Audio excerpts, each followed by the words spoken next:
இந்த புரட்டாசி மாதத்தில் தான் நவராத்திரி என்று வருது. இந்த நவராத்திரியில் என்ன அப்படின்னா, அதாவது வந்து மகிஷாசுரன் அப்படின்னு ஒரு அசுரன். இந்த அசுரன் வந்து சுவாமிகிட்ட பல வரங்களை பெற்று தேவர்கள் முனிவர்கள் எல்லாரையும் கொடுமைப்படுத்தின்னு இருக்கான்.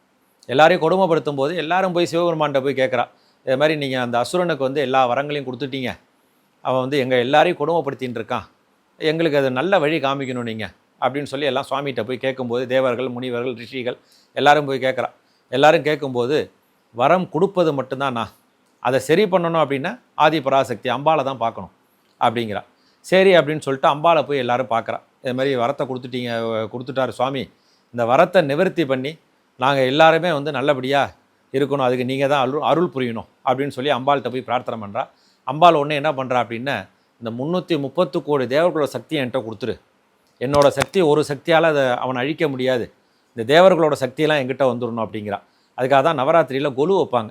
இந்த கொலு வைக்கிறது என்னன்னாக்கா, இந்த தேவர்கள்லாம் போய் பொம்மையாக போய் உட்காந்துடுறாங்க, அவங்க சக்தி எல்லாத்தையும் அம்பாள்கிட்ட கொடுத்துட்றாங்க.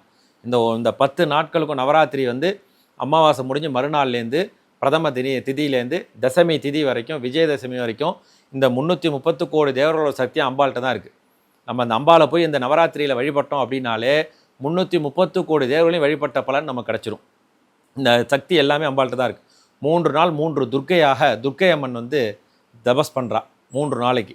அதுக்கு அடுத்தது 4வது நாள்லேருந்து 4, 5, 6 அந்த 3 நாட்கள் வந்து மகாலட்சுமி தபஸ் பண்ணுறா. அடுத்தது 7, 8, 9 3 நாட்களுக்கு சரஸ்வதி தபஸ் பண்ணுறா. இந்த 3 அம்பாலும் ஒன்று சேரக்கூடியது தான் விஜயதசமி என்று பெயர்.